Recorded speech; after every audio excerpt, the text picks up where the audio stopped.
cachée de notre Seigneur Jésus-Christ, c'est-à-dire sa naissance et puis toutes les circonstances qu'il y a eu autour de sa naissance. Sa naissance, ensuite la manifestation de sa naissance au berger et au roi mage, la circoncision, la présentation au temple et puis ensuite le massacre des saints innocents. Saints innocents qui d'ailleurs sont fêtés le 28 décembre prochain.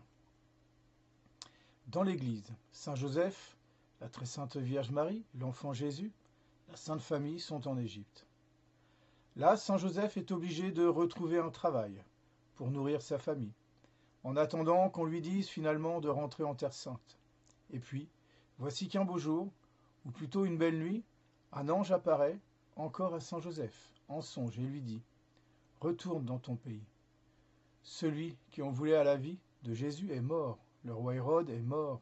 Donc, il n'y a plus rien à craindre pour l'enfant Jésus. » Alors Saint Joseph, docile à la providence, eh bien, prend ses affaires, prend sa femme, prend l'enfant Jésus et retourne en Terre Sainte. Voyez-vous, chers amis, dans l'Évangile, on n'a absolument aucune parole de Saint Joseph. On n'a que ses faits. Saint Joseph, nous l'avons vu, il y a quelques leçons, troublé par la très sainte Vierge parce qu'elle est enceinte. Saint Joseph troublé dans son sommeil parce qu'il doit fuir, retrouver une situation. Saint Joseph à nouveau troublé dans son sommeil parce qu'il doit repartir en Terre Sainte. C'est tout ce que nous savons et nous voyons comment Saint Joseph participe déjà, on peut le dire, de la croix de notre Seigneur Jésus-Christ, mais s'y soumet avec beaucoup de docilité. Alors, on revient en Terre Sainte, et la deuxième partie, si l'on peut dire, de la vie cachée de Jésus-Christ, va se passer à Nazareth, dans la petite ville de Nazareth, en Galilée. L'Évangile, là, nous apprend très peu de choses. On ne sait même rien. Il n'y a qu'un seul événement qui vient un peu rompre, si l'on peut dire, la monotonie de cette vie cachée, c'est ce qui s'est passé à l'âge de 12 ans pour l'enfant Jésus. La fête de la Pâque oblige les Juifs à monter à Jérusalem, et c'est un devoir pour tout Juif, à partir de la 12e année justement, de monter à Jérusalem. L'enfant Jésus vient d'avoir 12 ans. La Pâque approche. Que font la très sainte Vierge et Saint Joseph? Ils vont à Jérusalem avec l'enfant Jésus pour y célébrer la fête. Et puis, lorsque la fête, l'octave de la fête, toutes les conséquences de la fête sont terminées, on décide de rentrer à la maison. Alors les caravanes quittent Jérusalem. Saint Joseph d'un côté probablement avec la caravane des hommes, la très sainte Vierge d'un autre côté probablement avec la caravane des femmes, quittent Jérusalem. Et l'enfant Jésus reste à Jérusalem. Et voilà que le premier soir, la très sainte Vierge et Saint Joseph se retrouvent au bivouac et se retrouvent l'un et l'autre sans l'enfant Jésus. Ils s'étonnent mutuellement et disent « On a perdu l'enfant Jésus ».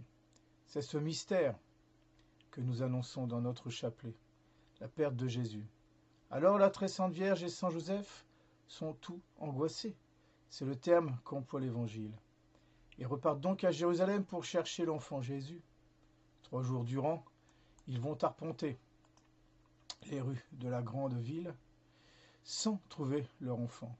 Quelle angoisse dans le cœur d'une mère, quelle angoisse dans le cœur de Saint Joseph, qui, s'il n'est pas le père naturel de l'enfant Jésus, en est cependant le père putatif, c'est-à-dire qu'il a une responsabilité sur l'enfant Jésus, qui plus est sur Dieu. Quelle angoisse dans leur cœur, on imagine. Et voilà, ils finissent par trouver l'enfant Jésus au temple. N'est-ce pas merveilleux, puisque le temple est la maison de Dieu? C'était bien à la place de l'enfant Jésus. Et là, que fait-il au temple? Il est assis au milieu des docteurs. Or, cette position, assise, c'est la position du maître, c'est la position de celui qui enseigne. Belle façon, voyez-vous, pour notre Seigneur Jésus-Christ de manifester sa divinité. Vous n'avez qu'un seul Seigneur, et c'est moi. Et là, notre Seigneur, on peut dire, enseigne au docteur, il répond au docteur. Les gens savants du peuple juif peuvent lui poser toutes les questions. Il a les réponses, il enseigne dans le temple. Et voilà que la très sainte Vierge et Saint Joseph s'approchent de ce groupe et voient l'enfant Jésus au milieu de toute cette foule de scribes et de docteurs. Écoutant l'enfant Jésus et ravi, comme dit Saint Luc dans l'Évangile, ravi de son intelligence et de ses réponses. Et alors la très sainte Vierge avise l'enfant Jésus et lui dit « Ton père et moi te cherchions tout angoissés. Et notre Seigneur répond à la très sainte Vierge, non pas de façon insolente, c'est entendu. Pourquoi me cherchiez-vous dit-il. Ne savez-vous pas qu'il faut que je sois aux affaires de mon Père? Là, il affirme encore une fois sa divinité. Donc voilà, notre Seigneur a été retrouvé en train d'enseigner dans le temple. La très sainte Vierge et Saint Joseph repartent avec l'enfant Jésus, et l'Évangile prend soin de dire, après justement cette intervention de notre Seigneur à la très sainte Vierge, qu'il leur était soumis. Notre Seigneur a voulu être soumis à Saint Joseph et à la très sainte Vierge, lui qui était Dieu, lui qui est maître de toutes choses, parce qu'il en est le Créateur, il a voulu se soumettre à ses créatures. Belle façon, ou plutôt belle leçon finalement, qui résume toute la vie cachée de notre Seigneur. Car pour passer ces dernières années jusqu'à l'âge de 30 ans, il reste encore 18 ans, dont on ne sait absolument rien. Notre Seigneur a pratiqué ce que l'on appelle malheureusement les petites vertus, mais il n'y a pas de petites vertus à proprement parler. Toutes les vertus bien exercées sont grandes aux yeux de Dieu, mais notre Seigneur a voulu exercer toutes ces vertus cachées, vertu d'humilité, vertu d'obéissance, vertu de patience, vertu de travailleur, d'attention à faire la volonté de ses parents. Voilà notre Seigneur se montrant ainsi le modèle de tous. Et donc, notre Seigneur a travaillé avec Saint Joseph. Il a exercé le métier de charpentier. Voilà pour la vie cachée, chers amis, de notre Seigneur Jésus-Christ. À présent, abordons la préparation à la vie publique de notre Seigneur. À l'âge de 30 ans, notre Seigneur quitte sa vie cachée, quitte Nazareth et entame la vie publique. Dans le Credo, nous l'avons déjà dit, le 3e article est né de la Vierge Marie et enchaîne directement avec le 4e article, a souffert sous Ponce Pilate. Pour l'instant, nous sommes entre ces deux articles et nous allons rapidement passer maintenant cette vie publique de notre Seigneur Jésus-Christ. Il a voulu converrer, c'est-à-dire vivre au milieu des hommes, vivre avec les hommes. À l'âge de 30 ans donc, notre Seigneur quitte Nazareth et se rend sur les bords du Jourdain. Donc c'est ce fleuve qui borde la Terre Sainte. Il se rend auprès de son cousin, Saint Jean-Baptiste. Saint Jean-Baptiste, on l'appelle le précurseur. Précurseur parce que ce mot signifie en latin « courir devant ». Saint Jean-Baptiste avait été prophétisé dans l'Ancien Testament comme celui qui devait annoncer les voies du Seigneur. Et son père lui-même, Saint Zacharie, qui avait perdu la parole parce qu'il avait douté de la nativité de son fils, Zacharie, au moment où il retrouve la parole, prophétise sur son fils et dit « Et toi, petit enfant, tu seras appelé prophète du Très-Haut, car tu marcheras devant la face du Seigneur pour lui préparer les voies. » Ainsi donc, chers amis, Saint Jean-Baptiste est le précurseur, c'est-à-dire qu'il prépare la voie du Seigneur Jésus-Christ.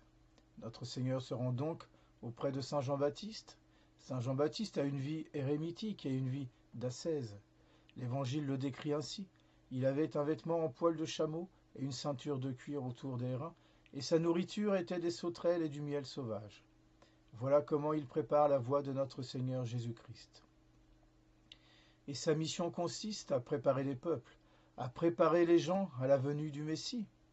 Il dispose les âmes à la venue de notre Seigneur Jésus-Christ en leur disant « Faites pénitence ». Et donc il baptise. C'est pourquoi on l'appelle Jean le Baptiste, mais non pas du sacrement de baptême, même s'il baptise dans l'eau, mais d'un baptême de pénitence, c'est-à-dire que Saint Jean-Baptiste encourage les âmes à se mortifier pour recevoir les fruits de notre Seigneur Jésus-Christ, les fruits de la grâce. Saint Jean-Baptiste a eu un retentissement extraordinaire, énorme. Il est connu partout et même Hérode le connaît, il l'apprécie, même s'il le fera décapiter. Saint Jean-Baptiste disait par exemple aux pharisiens et aux sadducéens « Produisez des fruits de pénitence. Gardez-vous bien de vous dire en vous-même « Abraham est notre Père », car, je vous le dis, de ces pierres Dieu peut faire naître des enfants à Abraham. Saint Jean-Baptiste donc dispose les âmes à recevoir notre Seigneur et donne ce baptême de pénitence. Notre Seigneur vient auprès de Saint Jean-Baptiste et demande à se faire baptiser. Notre Seigneur n'a pas besoin d'être baptisé. Il est Dieu. Il n'a pas contracté le péché originel, nous le savons bien. Il est Dieu. Et pourtant, il vient demander le baptême à Saint Jean-Baptiste. Du reste, son cousin ne s'y trompe pas et lui dit « Mais comment moi je devrais vous baptiser, c'est plutôt à vous de me baptiser. Notre Seigneur lui répond, laisse-moi faire maintenant, et demande à Saint Jean-Baptiste de le baptiser. Alors notre Seigneur n'a pas été purifié par l'eau du Jourdain, c'est entendu, mais bien au contraire, il a voulu purifier lui-même les eaux du Jourdain et donner ainsi l'exemple à tous les hommes. Notre Seigneur, en se faisant baptiser, purifie les eaux du Jourdain, donne l'exemple à tous les hommes en leur ordonnant de se faire baptiser. Et après son baptême, et pour inaugurer sa vie publique, notre Seigneur se retire dans le désert pendant 40 jours, pendant lesquels il va jeûner et prier. On retrouve là les deux piliers de toute la vie chrétienne que notre Seigneur a voulu nous donner en exemple. Certes, s'il est Dieu, il n'a pas besoin de se mortifier. S'il est Dieu, il n'a pas besoin de prier. Dieu ne prie pas, il est Dieu. Mais en tant qu'homme, notre Seigneur a voulu nous montrer l'exemple de ce que nous devons tous à Dieu. Et c'est en tant qu'homme qu'il a voulu prier, c'est en tant qu'homme qu'il a voulu faire pénitence. Ce sont les deux colonnes de la vie chrétienne, prière et pénitence. Et avant même d'inaugurer sa vie publique, avant même de commencer tout son ministère en Judée et en Galilée, notre Seigneur revient, si l'on peut dire, aux fondamentaux que sont la prière et la pénitence. Et rien n'a changé, chers amis. Il y a encore quelques années, ou bientôt un siècle, et même un peu plus, même lorsque la très sainte Vierge apparaissait à Fatima, aux enfants, que leur dit-elle? Prière et pénitence. Et à Bernadette à Lourdes, c'est le même message. C'est évangélique, voyez-vous. La très sainte Vierge ne dit pas autre chose que notre Seigneur ait fait et dit. Priez et faites pénitence. Notre Seigneur reste donc 40 jours dans le désert, suit un jeûne très austère, prie et se prépare ainsi à son ministère. À la fin de son jeûne, notre Seigneur a voulu ensuite être tenté. C'est ce que l'on appelle la tentation dans le désert, la tentation de Jésus-Christ. Notre Seigneur a voulu être tenté par le démon. Il a reçu du démon 3 tentations qui correspondent d'ailleurs aux 3 concupiscences qu'énonce saint Jean. Concupiscence de la chair, concupiscence des yeux, concupiscence de l'orgueil. Finalement, chers amis, comme les 3 pôles sur lesquels nous sommes tous tentés, notre Seigneur a été donc tenté, non pas parce qu'il était quelqu'un de mauvais, il est Dieu. Notre Seigneur a été tenté pour, là encore, nous donner l'exemple de ce que nous devons faire dans les tentations et nous encourager pour nous dire, ce n'est pas parce que vous êtes tentés que vous êtes déjà pécheur. Notre Seigneur est donc tenté par le démon qui lui apparaît et qui lui dit tout d'abord, si vous êtes le Fils de Dieu, dites que ces pierres deviennent des pains. Il est entendu qu'après 40 jours de jeûne, la tentation peut porter ses fruits, si l'on peut dire. La réponse de notre Seigneur est toujours admirable. D'abord parce qu'il est Dieu, et ensuite parce qu'il nous donne un exemple presque facile, s'appuyant sur l'Écriture sainte à chaque fois. Il répond au démon, l'homme ne vit pas seulement de pain, mais de toute parole qui sort de la bouche de Dieu. Première victoire sur le démon, et victoire qui est un encouragement. Notre Seigneur, chers amis, nous manifeste par là que nous pouvons à sa suite, c'est, si nous le suivons vraiment, vaincre le démon. Alors, deuxième tentation, le démon emmène notre Seigneur sur la montagne et lui dit, si vous êtes le Fils de Dieu, jetez-vous en bas, car il est écrit que des anges vous porteront.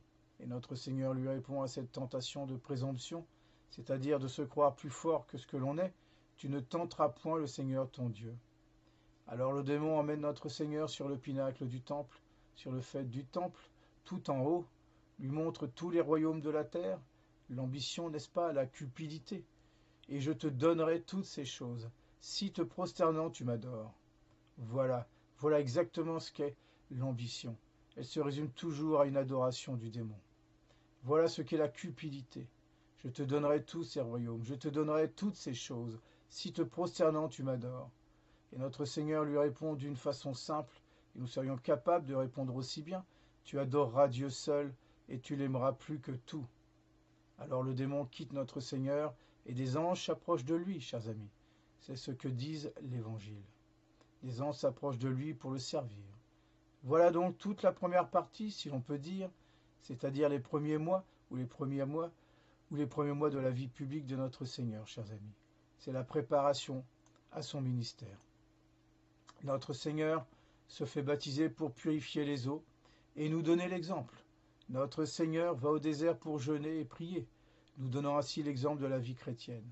Notre Seigneur accepte de se faire tenter par le démon pour nous encourager dans les tentations et nous donner l'espérance de la victoire.